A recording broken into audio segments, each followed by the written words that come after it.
Annette Bening once said, "Who's the king?" You may find out this week on Motoring 2007.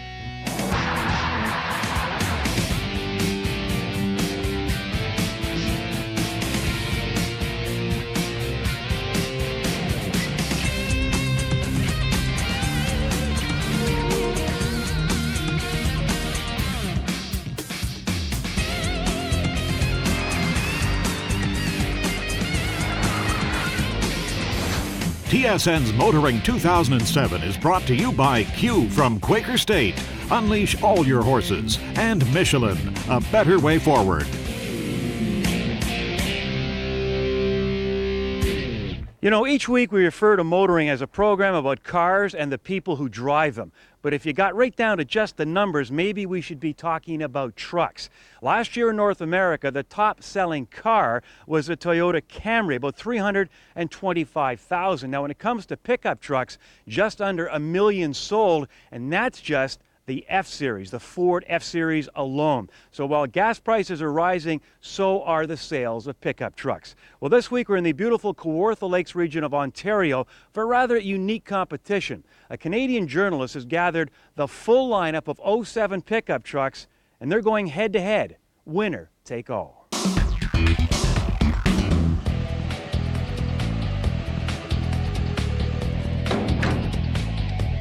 We are testing pickup trucks head-to-head, all the 2007 models that we could get from the manufacturers. We've got 19 trucks on site, mid-size, half-ton, three-quarter, 1-ton, diesels and gas. This is something unique, as far as I know, to my knowledge, has never been done. A truck is as much a tool as it is a vehicle. Consequently, if all you do is drive it around empty, you're missing half the story. We're going to do what I've always wanted to do, which is test a truck properly. I've brought in journalists from across Canada, gentlemen who have experience in all different regions of Canada and who know trucks. We are doing on-road loops. We're driving them empty. That's what normally happens, and that's partly the reason why we're doing this, because that's only one of 5 tests that we're doing. Then we're towing with them, and we're actually getting a payload into that bed. We're then taking them on to a short 4x4 course to see how they perform off-road. We're also performing what we call static utility tests, where we'll actually load and unload the trucks with everyday items, everything from ATVs to forestry equipment or construction equipment, trying to discover how well the truck actually does the job. Trailers act differently under different circumstances. You can get one that makes you feel very nervous even at slow speeds like this if it's bouncing around and everything else on roads like this, and it's how the truck reacts to that that's one of the things that you're looking for. One of the big differences between this and some of the other new car programs is that this involves models that are in the dealership, vehicles that consumers go and buy.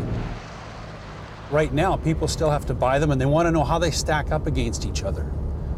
So this is a great way to do that.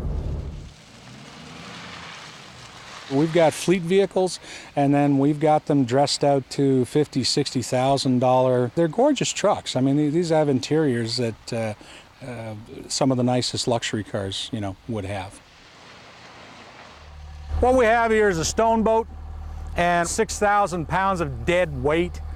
As opposed to like a tractor pull, what we're simply trying to establish here is how much torque this truck can put onto the ground to break traction here and move this load flat out. Mud defeats everything.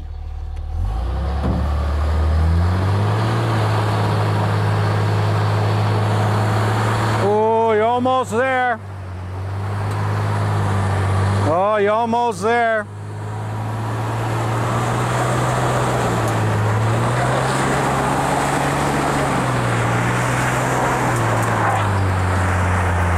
That's good. Oh! We got about 2 inches of rain last night, so it's changed a lot of the testing dramatically. And what you were witnessing was mud, and mud is bad no matter what you're doing. So it slowed things down a little bit. But then this is real world conditions. This is what consumers put up with, so that's what we're putting up with. Obviously, these are not SUVs. These are trucks. And most people who will do some off-roading with these trucks will do it on construction sites or things like that. So obviously the off-roading we did was not spectacular off-roading. It was off-roading that would put the truck into perspective of what it can do if it's working. And we never get the chance to do it as well as we did it here this week.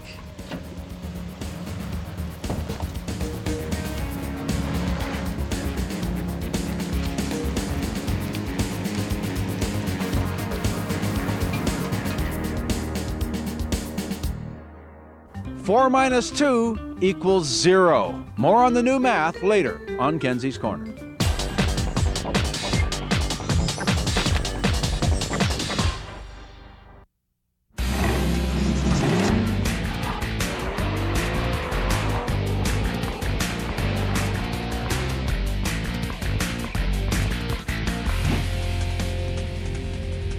Over the years, BMW have produced some wonderful sports cars. This week on Test Drive, the all-new 335i. Could this be the world's next benchmark?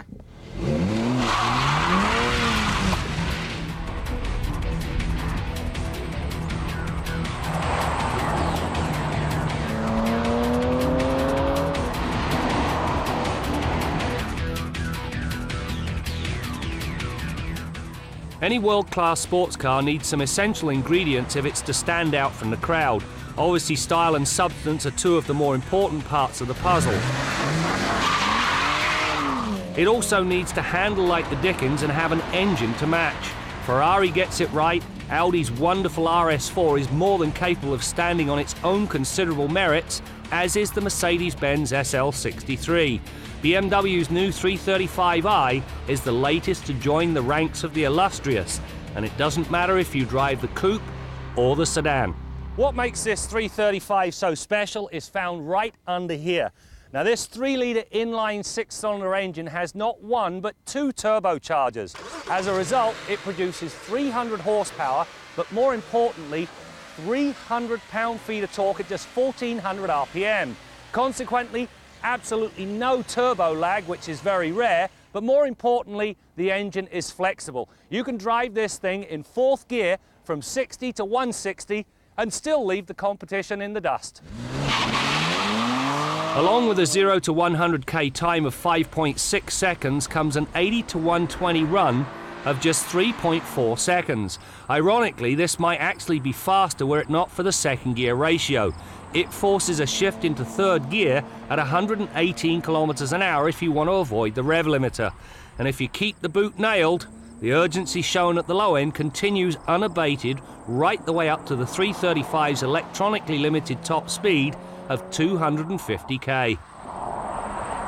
The 335i's cabin has been very well conceived, and it's not so much the materials and the layout, both of which are very good, but some of the small touches. For instance, on all coupes, reach in the seatbelt can be a real pain in the neck.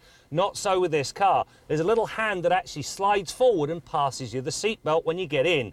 The other thing, you've got to buy the sport package. Along with a better set of wheels, you get these seats. Adjustable thigh support, and these bolsters are also adjustable, and they do a wonderful job of keeping you planted when you play, and that, I'm afraid, is something you tend to do rather a lot of. When it comes to turbocharging, there's a right way and a cheap way. The right way is to make the turbochargers out of something capable of withstanding temperatures of up to 1050 C. The cheap method uses the fuel injectors to prevent the turbos from melting. Squirting extra fuel reduces the temperature of the combustion chamber, which in turn reduces the heat in the exhaust stream. Obviously, this needlessly increases fuel consumption. BMW chose the right way. The drawback with this coupe is right here, and it's all about the trunk. The opening is small, the liftover's rather high, it's a long drop off to the floor, and it's so deep that if anything rolls up against the back seat, you more or less have to climb in to retrieve it. The other thing, just watch that catch, because it will take a chunk out of your head. The 335's other aspects live up to the engine's lead. The anti-lock brakes bring short stopping distances, and the ride and handling is more than up to snuff. On the open road, the suspension is compliant, yet when the hammer's down, it all but banishes body roll. Through the pylons, the cameraman had a hard time keeping up, which is saying a lot.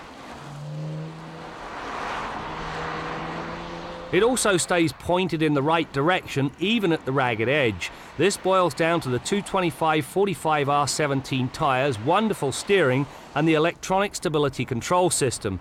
Now the latter can be set to allow the tail to hang out a little or turned off altogether. Just be careful if you do turn it off. The answer to that question?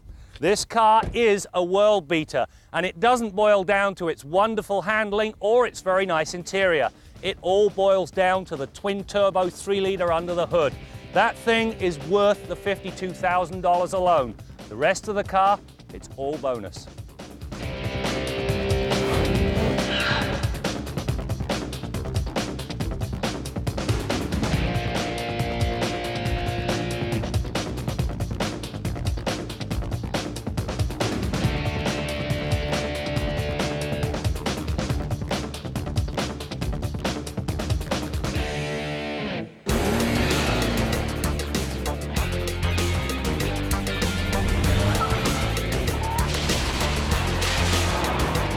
Michelin, a better way forward.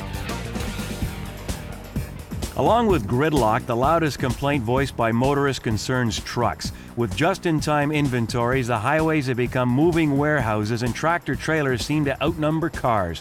But the reality is that all the clothes we wear, the items we have at home and office, at some point have spent time in the back of a truck.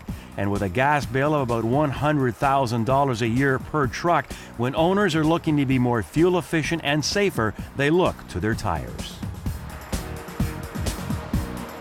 Our role within the trucking industry is to provide the best tires that we can to allow the trucking industry to operate in the most efficient, effective manner they can to, again, minimize the cost of transportation for the goods that we all purchase every day. So Michelin's goal is to develop tire products or tire-related products that can actually help trucking fleets become as efficient as possible.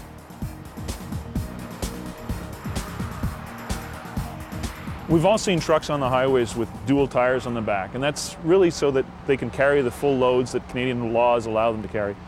What we've had the opportunity to do is to develop a single tire that can carry the same loads and have exactly the same footprint in terms of the actual contact patch hitting the road from one tire that you would normally get from the two dual tires.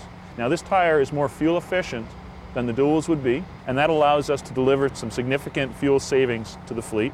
And the more efficient the trucking fleet is, the lower their operating costs are, the better value they can deliver to their customers, and the less expensive the goods that are coming to your door would be. You see a lot of trucks on the road, and you have to recognize that they face some challenges in terms of the stability of the truck. With a tire like this, we're actually able to widen the vehicle's track to make it that much more stable and solid on the road so that it's much less tippy. There's a much higher threshold for rollover, and we're able to take it a step further in helping the truck drivers and the truck operators become that much more secure. When we can deliver a tire that will make a vehicle more stable, more efficient, then we're taking a giant step forward in helping our transportation partners deliver the goods to your door in an efficient and safe manner. That's an important contribution to transportation in North America.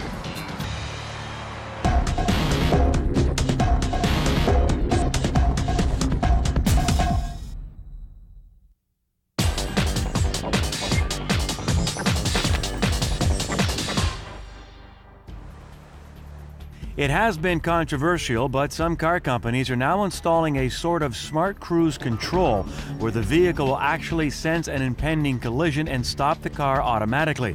European car makers like Mercedes-Benz have led the way in this technology, but now General Motors is working on a system called V2V or vehicle-to-vehicle communication. It's different from traditional systems because for each direction that you want to examine in front of the vehicle, you need a separate sensor. So for example, to look in the forward direction of the vehicle, you need a specific sensor that does that. If you want to look in the side of the vehicle, you need another sensor. So through a single sensor, you can provide the entire coverage around the vehicle. As a vehicle's traveling down the roadway, it's in constant communication with all the vehicles in every direction around. And with that, it's able to determine when a potential collision might occur and give information to the driver to prevent that collision. And likewise, it can just provide general information about the roadway ahead. There could be vehicles slowly traveling on the road ahead or stopped that they wouldn't even be able to see. This technology has so much potential. It's basically unlimited. Almost every type of crash scenario that involves vehicles colliding with other vehicles can be prevented. And there's no other safety technology that's been invented or is even thought about at this time that has so much potential. And with that, you can save so many lives. You know, as I've said before, I'm not really your off-roading kind of guy, but I really get my shorts in a knot over these ATVs. I mean, they actually race each other, they think it's a sport, and they think it's entertaining. I don't think so, but when it comes to the practical sense, that's a different story. They've got about 70 acres out here, and one thing I've learned, that for the working man and working woman, these things are simply indispensable. Now, our man in the Quaker State Garage, Bill Gardner, I know he'd be drooling with all these pickup trucks around here, but I'm not sure if he's into these ATVs. How about it, Bill? Well, Brad, ATVs are basically for guys who don't have enough balance and coordination to ride an off-road motorcycle, which is what you really need if you want to do some serious off-roading. Now, you know, when you buy a four-wheel drive truck, the first thing you want to do is try out its off-road capabilities. And here's a vehicle that's very off-road capable. But you know what? Think about it. Do you really want to take that nice new $40,000 plus vehicle off-road and scratch up the sides on tree branches and brush and bushes, take the chance of rolling it over or smashing it up, get it covered top to toe in mud? It'll take you weeks to get that mud off, and run the risk of doing some damage to it. And in most cases, you'll find most insurance policies end where the pavement ends. You go off-road, you're on your own in most cases. So anyhow, we want to take you for a spin in the FJ Cruiser and talk about some of the neat features built into the powertrain of this vehicle that makes it real user-friendly on and off-road.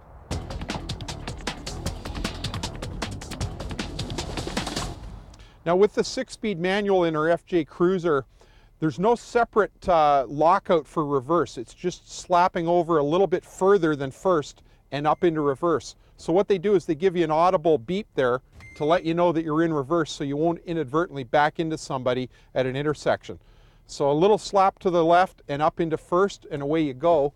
Now, they've done the gear ratios on this vehicle so well that there's no excuse for ever wearing out the clutch in this vehicle. It launches incredibly well.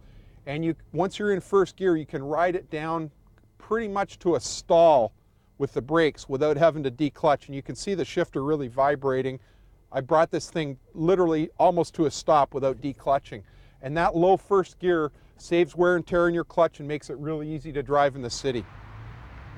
Another thing that I noticed driving the FJ Cruiser was that when you're driving on level roads with, you know, very little load, you really can do away with fifth gear. So you can do a skip shift from fourth, which I'm in right now, and I'm going to come out of fourth and just do a skip shift into sixth. Idea being that you want to get into the highest gear as soon as possible to keep the revs down and help your fuel economy, and doing that 4-6 skip shift really helps out. One of the biggest nightmares for a novice driver on a standard transmission is stalling it on an uphill. And what Toyota's done for many years, it's nothing new on the FJ Cruiser. They've had this for as long as I can remember on their four-wheel drive trucks. If it's a standard transmission, they provide you with a clutch start canceling switch on the dash here. So once you've got the key on, you press that switch in. I'm in low range now in the transfer case. I'll go into first gear, take my foot off the clutch, and now when I turn the key, the vehicle's going to pull away at a crawl. And the idea of this is if you stalled on a steep incline, it prevents you from rolling back and gaining speed going in reverse, which is always going to stall you and possibly get you into a rollover situation when you're off-roading. So it's a neat little feature that Toyota's always had on their four-wheel drive trucks, just to make them that much more user-friendly. Till next week, I'm Bill Gardner for Motoring 2007.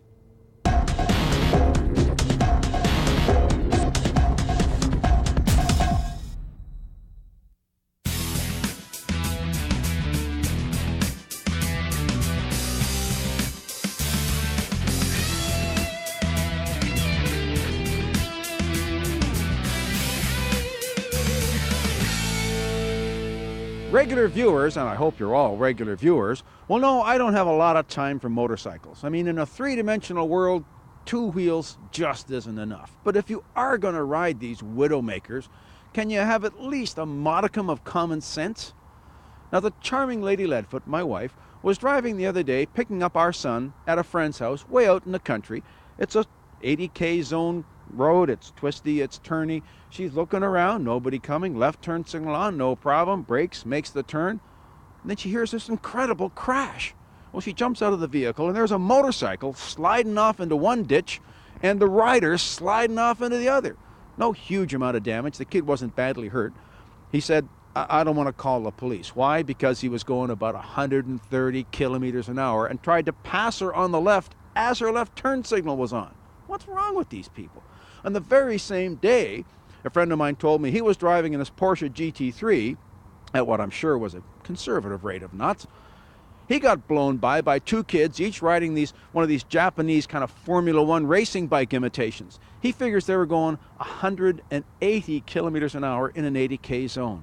A couple of Ks further down the road, he saw the kids off their bikes, their helmets are off, and they're laughing about what a great ride they had just had. What are they, nuts? Now, I've seen pictures of cars that have been sliced in two by motorcycles.